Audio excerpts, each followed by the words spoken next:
Attention, 3, 2, 1, on papote. Bonjour à toutes et à tous mes enfants et bienvenue dans ce nouvel épisode de On papote. Depuis le temps, je le sais, tu connais le concept, mais je le rappelle au cas où il y aurait des novices. Je vous ai demandé à toutes et à tous sur Instagram de venir me poser des questions courtes pour pouvoir vous donner des réponses courtes. Et on peut parler de tout, d'amour, d'amitié, de séduction, de confiance en soi, de vous, de moi. L'important c'est qu'on kiffe, alors c'est parti, papotons. Une fois n'est pas coutume, on commence avec une question sur moi. Et puis pas n'importe quelle question, on me demande si j'ai déjà été salariée. Des bisous. Et bah écoute, j'ai effectivement déjà été salariée, figure-toi, mais alors vraiment pas longtemps. C'est-à-dire que mon tout premier job, j'ai travaillé à la boutique 1, 2, 3 sur la place Bellecour à Lyon. Pour celles et ceux qui seraient lyonnais ou qui connaissent Lyon, t'as forcément déjà vu cette boutique, il y en a pas tant que ça sur la place Bellecour. Donc j'ai travaillé là-bas pendant 2 mois, c'était absolument horrible, j'avais 18 ans. Et tu sais quoi, je vais te raconter pourquoi j'ai travaillé là-bas. Parce qu'à l'époque j'étais étudiante et j'ai eu la chance d'avoir une famille qui me donnait un peu d'argent de poche et donc j'avais pas besoin de travailler pendant que j'étais étudiante, parce que pour la petite histoire j'ai un master en droit. Et en fait, il se trouve que juste avant d'aller à la fac, j'étais partie quelques semaines aux États-Unis pour fêter mon bac et j'avais un amoureux à l'époque et la dame chez qui j'étais invitée m'avait dit écoute, j'ai un très bon deal avec la téléphonie, c'était en 2009 hein. Et en 2009, il y avait déjà Free qui disait t'as Free, t'as tout compris, je sais pas quoi, tu peux téléphoner, ça coûte pas une blinde. Et donc elle m'avait dit feel free to phone everyone you want, donc sens-toi libre d'appeler qui tu veux. Moi mon truc de téléphone c'est ok, donc have fun, tu vois. Donc moi je me suis dit bah ok, donc tous les jours, en bon bisounours que je suis, j'ai appelé mon amoureux pendant 1 heure, hein, tu sais, normal. Et donc on fait notre vie, etc. Je passe un super moment aux États-Unis et puis arrive la rentrée, la fac et tout se passe bien. Et là je reçois un coup de téléphone de cette dame qui m'avait si gentiment accueillie et qui me dit t'as fait quoi là avec le téléphone? Je lui dis comment ça j'ai fait quoi avec le téléphone? Et en fait elle m'explique qu'il y en a pour 1500 € de facture de téléphone parce qu'en fait à chaque fois que j'ai passé 1 heure au téléphone avec mon amoureux, je l'avais appelé sur son téléphone portable et 1 heure au téléphone c'était 100 $. 100 $ égale 100 € plus ou moins à l'époque. Et donc je me suis retrouvée avec cette facture de 1500 € alors que j'avais évidemment pas un sou en poche, enfin j'avais 18 ans, j'avais jamais travaillé. Et donc j'en ai parlé à mes parents et mes parents ils m'ont dit bah écoute ma chérie, c'est un peu ton problème quoi. Alors évidemment je suis tombée de 10 000 étages en mode mais comment vous me laissez seule face à ce problème? Parce que évidemment que je voulais rembourser cette dame, il était absolument hors de question que je lui fasse un coup pareil. Et donc bah, j'ai pris mes responsabilités pour la première fois de ma vie et je suis allée déposer des CV et j'ai donc été prise dans cette boutique chez 1, 2, 3 et je l'ai trop mal vécu parce que j'y connaissais absolument rien à la mode et j'ai toujours bien aimé les fringues et tout, mais franchement 1, 2, 3 c'est plutôt pour une clientèle de femmes qui ont à peu près la trentaine jusqu'à plus hein. Alors que bah moi j'avais 18 ans, je me souviens une fois je suis arrivée en Converse et ma boss elle m'a dit les Converse là, vraiment t'es sûre? Ça va pas le faire. Donc voilà, j'ai été salariée à ce moment-là pendant 2 mois, le temps de rembourser cette facture en fait. Et puis après, l'été suivant, j'ai travaillé chez Leclerc, figure-toi, à Montélimar, parce que mes parents habitaient là-bas à l'époque. Et j'étais au rayon charcuterie, voilà. Pendant 2 mois, je fais la charcuterie. Et j'ai aussi été caissière dans le même été chez Leclerc. J'étais censée travailler pendant 4 ou 5 mois là-bas, puisque tu sais, quand t'es à la fac, t'as des longues vacances. Sauf que j'avais rencontré un amoureux de l'époque avec qui je m'étais remise et avec qui j'avais envie de partir en vacances. Bref, au lieu de 5 mois, j'ai fait 2 mois. Et puis après, je suis partie vivre ma best life en Corse avec lui. Voilà. C'était le petit point sur ma vie. Et donc suite à ça, je n'ai plus été salariée puisque j'ai continué ma licence en droit et comme tout se passait bien, ma famille assurait derrière, merci. Et suite à ça, quand j'ai commencé mon master, et ben là j'ai commencé ma chaîne YouTube et donc j'ai commencé à gagner ma vie et donc bah j'ai jamais eu besoin d'être salariée par la suite. Et quel bonheur, genre je me sens tellement chanceuse parce que comme j'étais en master et que les notes suivaient etc, encore une fois j'avais ma famille derrière, parallèlement je faisais ma chaîne YouTube et donc je commençais à gagner ma vie et donc à la fin de mon master 1 en fait je suis allée voir mes parents et je leur ai dit écoutez je vais m'arrêter là pour les études. Et ils m'ont évidemment dit mais quoi, mais comment, mais tu voulais devenir avocate ma chérie, mais c'était merveilleux et tout. Et j'aurais dit non en fait je vais être youtubeuse, donc je te raconte pas la tronche de ma mère qui pendant des années durant par la suite m'a dit t'es sûre que tu veux toujours pas passer le barreau? Et bref, à partir de là en fait je gagnais ma vie et j'ai toujours continué à gagner ma vie de cette façon là et donc je n'ai plus jamais été salariée par la suite. Tiens, question très intéressante, comment savoir si notre crush est attiré également par les femmes sans être lourde? Alors ma Gertrude, j'en ai justement parlé dans la vidéo que j'ai postée vendredi dernier sur comment réussir son date. À mon sens, lorsque tu apprends à connaître quelqu'un, donc que ce soit pendant un date ou que ce soit juste dans la vie de tous les jours, tu sais s'il y a quelqu'un qui te plaît, et évidemment tu vas essayer d'apprendre à connaître cette personne pour découvrir si oui ou non ça va matcher, tu vois. Si vous avez des valeurs en commun, si vous recherchez la même chose, etc. Donc là tu m'expliques que cette personne là c'est ton crush, donc forcément on est d'accord que ton objectif c'est d'apprendre à connaître cette personne. Et il me semble, alors arrêtez-moi si je me trompe, hein, que lorsque tu apprends à connaître quelqu'un, que ce soit amicalement parlant ou avec quelques idées derrière la tête, à aucun moment c'est lourd de poser la question de est-ce que t'es intéressé par les hommes, par les femmes, les deux ou plus. Si tu veux être lourd à ce sujet là, ça s'apparenterait plutôt à poser la question une fois, voir que la personne est gênée, sortir de cette conversation bredouille, c'est-à-dire que cette personne ayant été gênée n'a pas voulu te répondre et par derrière insister en mode mais alors du coup t'es intéressé par les femmes ou pas? Parce qu'en fait soyons bien clairs à ce sujet-là, quelqu'un à qui tu poses une question sur son orientation sexuelle et qui n'a pas envie de te répondre ou qui ne te répond pas, ce qui s'apparente à ne pas avoir envie de te répondre hein, du coup, c'est potentiellement quelqu'un qui ne s'intéresse pas particulièrement à toi ou qui n'a pas envie de se confier à toi à ce sujet-là. Dans tous les cas, je sais pas ce que t'en penses hein, et moi je me dis si mon crush, je vais lui demander s'il est intéressé par les femmes et il me répond pas, je me dis potentiellement c'est que je l'intéresse pas, tu vois. Parce que de mon côté, si quelqu'un sur qui je suis un peu en kiff vient me demander au fait t'es intéressé aussi par les hommes ou pas? Parce que pour ma part je suis complètement hétéro, évidemment que je vais lui dire oui, je suis intéressée par les hommes. Enfin tu sais, j'ai envie que cette information passe si c'est quelqu'un qui me plaît. Alors que si c'est quelqu'un qui me plaît pas, bah j'aurais pas forcément envie de lui donner cette information. Même si pour ma part, et c'est très facile quand on est hétéro, je suis très à l'aise avec ma sexualité et j'ai pas de mal à en parler, tu vois. Mais bref, t'auras compris. Donc ma Gertrude, comment savoir si ton crush est intéressé par les femmes sans être lourde, mais simplement papote un peu avec cette personne, apprends à la connaître et lorsque la conversation s'y prêtera, tu as le droit de poser la question. Enfin tu sais, sans détour, c'est pas la honte de vouloir savoir si ton crush s'intéresse aux femmes ou pas. Et encore une fois, si cette personne, tu sens qu'elle n'a pas envie de te répondre, là par contre, step back. Toi qui regardes cette vidéo ou qui écoute ce podcast, hésite pas à me dire ce que t'en penses dans les commentaires, mais à mon sens, il y a pas de mal à poser une fois la question. Si la personne te répond, et ben tant mieux, t'as eu ta réponse. Et si la personne ne te répond pas, pars quand même du principe que 1. Cette personne n'a pas envie d'être suffisamment intime avec toi pour en parler, ou alors cette personne n'est pas à l'aise avec sa sexualité. Dans tous les cas, cette personne n'a pas envie de te donner cette information-là, ce qui s'apparente quand même, à mon sens, sauf exception, à un gros stop. Mais bon, après, chacun ses interprétations. Oh là là là là, mon copain veut un enfant avec moi, mais il aime aussi quelqu'un d'autre. SOS, Nad, que faire? Ah bah alors, je vais te dire quoi faire. Ne fais pas d'enfant avec cette personne. Voilà, fin de la réponse. Blague à part, tu sais, avoir un enfant, et du coup maintenant je sais parfaitement de quoi je parle, c'est une tempête dans ta vie. Vraiment, ça fout le boxon. Ça fout le boxon dans ta vie, dans ton corps, hein, puisque tu portes quand même un bébé pendant 9 mois, etc. Tu prends énormément de poids, après tu le repères, les hormones, les trucs, les machins. Dans ton couple, ça fout la merde, mais comme t'as pas idée, tu sais, tu dors plus, t'es fatigué, il y en a un des deux qui est plein d'hormones, on essaie de retrouver un équilibre à 3 parce que du coup il y a une nouvelle personne qui habite avec vous, potentiellement il y a plus du tout le temps pour coucher ensemble, voire on en a même plus envie tellement on est fatigué et qu'on n'arrête pas de s'engueuler, enfin bref, avoir un enfant, les premières années, c'est quelque chose. Je veux évidemment surtout pas dégoûter qui que ce soit qui voudrait avoir un enfant, parallèlement c'est merveilleux, tu crées ta famille, etc. Mais voilà, pour le petit tableau, rappelons que on ne fait surtout pas, jamais au grand jamais, un enfant pour sauver son couple. Parce que faire un enfant, c'est quand même tout orienté pour faire en sorte que éventuellement le couple finisse par péter tellement c'est une vague dans ta gueule, tu vois. Donc là t'es en train de m'expliquer que ton mec il est amoureux de toi, il veut un enfant avec toi mais il est aussi amoureux de quelqu'un d'autre, mais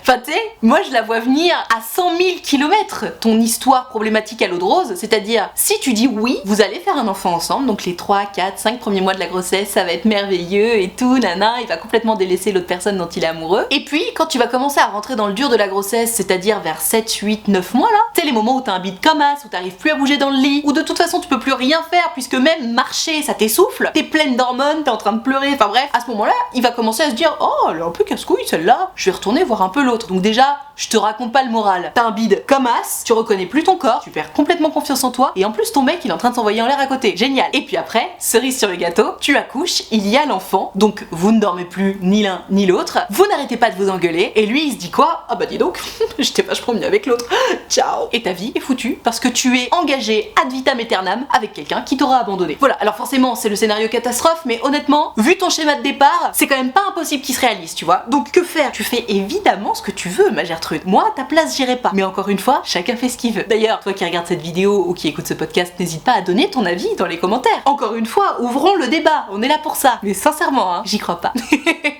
Ah, une question si typique de la nouvelle génération, tu vas comprendre. C'est Gertrude qui me dit 3 ans de couple, comment savoir si je l'aime par amour ou par habitude? Alors, ma Gertrude, je pense que c'est très très bien de se poser des questions, de remettre les choses en question, parce que c'est comme ça qu'on avance, c'est comme ça qu'on évolue, et vraiment, je pense que c'est sain. Je disais tout à l'heure que c'est une question, je trouve, typique de cette nouvelle génération. J'ai tellement l'air d'une daronne quand je dis ça, parce que je reçois tellement de questions auxquelles j'ai envie de répondre, le mieux c'est l'ennemi du bien. Je me souviens d'une question que j'ai reçue, et j'y ai répondu en en Reels d'ailleurs sur mon compte Instagram, où la personne me disait ouais on s'engueule jamais, mes amis pensent que c'est red flag, qu'est-ce que t'en penses? En fait j'ai l'impression qu'on est perpétuellement en train de chercher la petite bête. Moi je pars quand même du principe que si t'es bien, si tu te sens heureuse, si tu te sens épanouie, y a pas besoin d'aller chercher beaucoup plus loin. Parce que là tu me dis ouais ça fait 3 ans qu'on est en couple, comment savoir si je l'aime par habitude ou par amour? Mais en fait dans tous les cas tu l'aimes. La vraie question à se poser c'est est-ce que tu te sens bien? Est-ce que tu te sens heureuse? Est-ce que tu te sens épanouie? Est-ce que tu te sens mise en valeur? Est-ce que tes besoins essentiels sont remplis? Si la réponse à toutes ces questions est oui, honnêtement, qu'est-ce que ça change que tu l'aimes par amour ou par habitude? Ce qui à mon sens de toute façon revient au même, dans tous les cas tu l'aimes. Vraiment, je me sens tellement désolée pour toutes ces personnes qui ont des joyaux et qui prennent le temps de se torturer à propos de oh mais peut-être qu'éventuellement je pourrais trouver mieux, etc. C'est bien d'être ambitieux, évidemment, mais tu sais, l'amour c'est si difficile à trouver. Quelqu'un avec qui on est bien, avec qui on est en phase, avec qui on se sent épanoui, heureux, mis en valeur et qui remplit nos besoins essentiels, c'est si difficile à trouver. Alors pourquoi, vraiment, quand on trouve une de ces personnes-là qui sont si rares et si difficiles à trouver, on continue de se torturer au lieu d'en profiter? Vraiment, je comprends pas. Alors ça, c'est la doctrine numéro 1. Après, il peut aussi arriver que si tu en arrives à te poser ce genre de questions, ça puisse vouloir dire que bon, finalement, t'es peut-être un peu en train de commencer à te lasser de tout ça et donc tu remets les choses en question, etc. Comme je te le disais tout à l'heure, c'est très sain de remettre les choses en question, c'est important. Mais voilà, si tu veux remettre les choses en question, si tu veux avancer, plutôt que de te poser une question qui, à mon sens, est un peu stérile, est-ce que je l'aime par amour ou par habitude, je pense qu'on s'en fout. Pose-toi surtout les vraies questions de suis-je heureuse, suis-je épanouie, est-ce que j'ai tout ce dont j'ai besoin, qu'est-ce que j'aimerais en plus, est-ce que ces choses en plus c'est du superflu ou est-ce que c'est vraiment quelque chose d'essentiel, ce qui revient à se poser la question de est-ce que mes besoins essentiels sont remplis. Enfin tu vois, pose-toi les questions par rapport à toi, plutôt que de te torturer sur des définitions qui en soi n'ont pas grand intérêt, je crois. Toi qui regardes cette vidéo ou qui écoute ce podcast, n'hésite pas à réagir à ce sujet-là, hein. Si t'as des choses à dire, mais on est carrément preneur, on est toujours là pour discuter et ouvrir le débat, mais voilà, en tout cas, t'auras mon avis sur le sujet.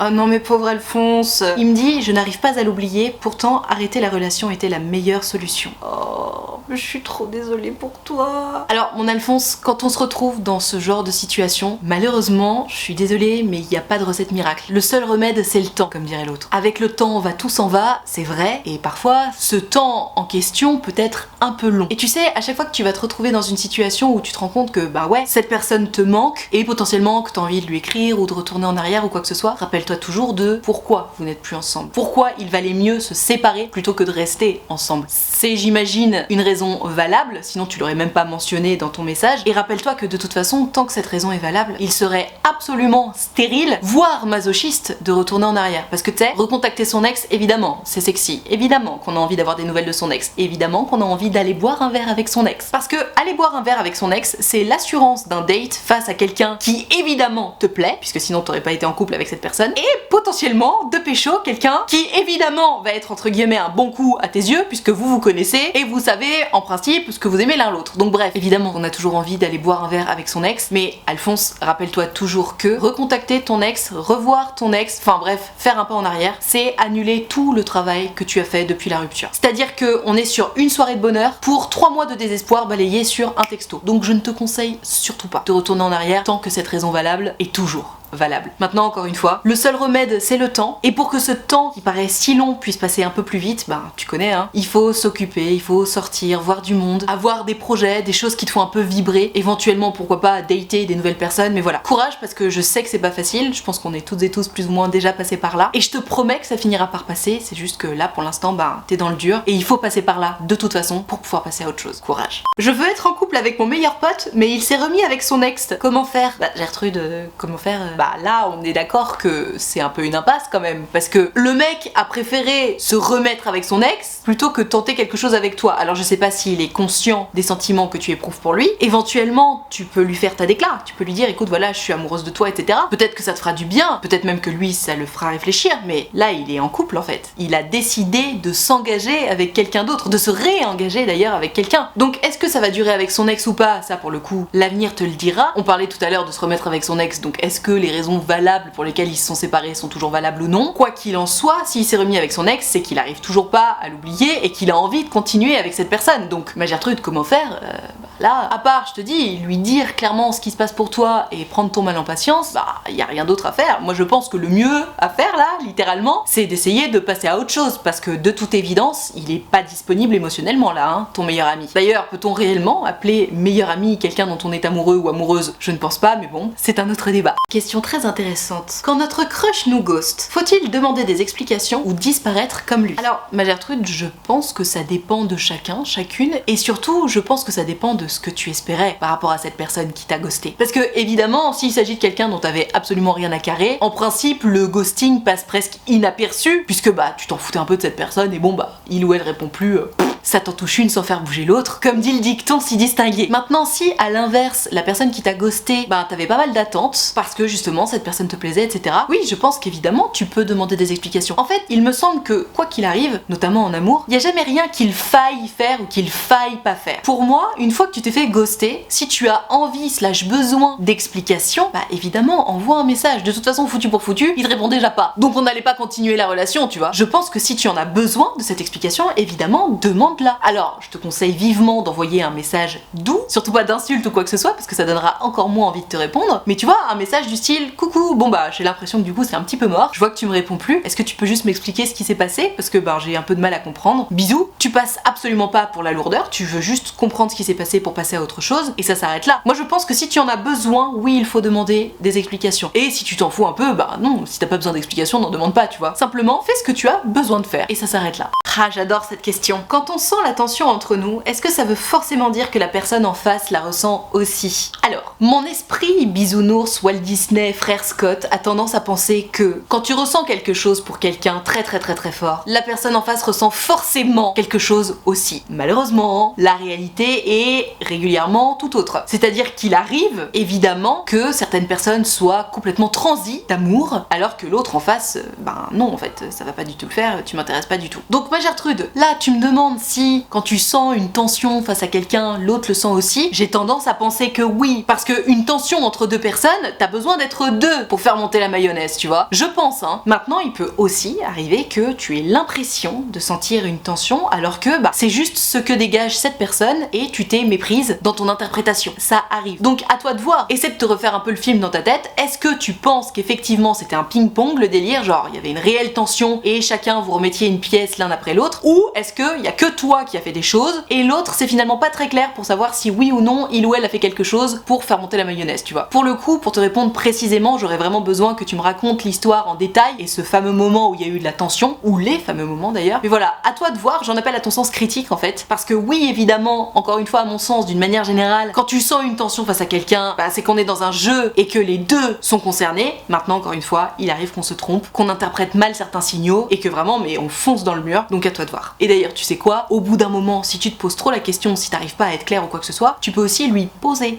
la question. T'as évidemment mille et une façons de poser la question pour être un peu fixé, mais fais-le. Tu sais, si au bout d'un moment tu te prends trop la tête à te dire putain mais est-ce qu'il y a une tension ou pas, mais est-ce que je me fais des films ou pas, pose la question. Tu seras fixé et ça te fera du bien, ok? Sur cette bonne parole, je vais m'arrêter là pour ce On Papote. J'espère que ça t'a plu, que ça t'a intéressé, peut-être même que ça t'a appris des choses. Dans tous les cas, si tu as aimé, n'hésite pas à mettre un pouce bleu ou à noter ce podcast. Si tu es sur YouTube, tu peux même mettre un super thanks. Je te rappelle, juste au cas où, que tu peux prendre rendez-vous avec moi pour me raconter en direct et surtout en privé ton histoire d'amour, de séduction, d'amitié, de confiance en toi, de ce que tu veux. Pour ce faire, j'ai créé un site qui s'appelle utilefutile.fr sur lequel tu peux donc prendre un rendez-vous avec moi soit de 20 minutes, soit de 45 minutes et tu peux choisir de me raconter ton histoire à l'écrit, au téléphone ou en visio, selon ce qui te met le plus à l'aise. Dans tous les cas, si tu as envie de prendre rendez-vous avec moi mais que t'oses pas ou que t'as peur ou quoi que ce soit, je te rappelle que je suis évidemment tolérante et bienveillante en privé aussi. Et surtout, c'est toujours un grand plaisir pour moi de vous avoir en rendez-vous, donc tu n'hésites pas. utilefutile.fr, le lien est dans la barre de description. Je te rappelle également que l'option de souscription payante à ma chaîne YouTube est activée. Ce sont les abonnés de Diamant, ils sont là pour me soutenir. C'est la raison pour laquelle il y a une cotisation de 5 € par mois ou plus si tu veux et que tu peux. Et moi, pour les remercier de tout ce soutien, je leur fais régulièrement des lives directement sur YouTube. Et c'est très sympa, on papote tous ensemble. Ils ont aussi un serveur Discord sur lequel ils discutent entre eux pour faire connaissance. Donc si t'as envie de venir les rejoindre mais que t'oses pas ou que t'as peur, pareil, n'hésite pas, tu seras forcément bien accueilli puisque c'est la règle d'or des abonnés de Diamant. Tout ceci étant dit, merci infiniment d'avoir suivi cette vidéo en entier et moi en attendant la prochaine vidéo, je te fais des très gros bisous. Ciao.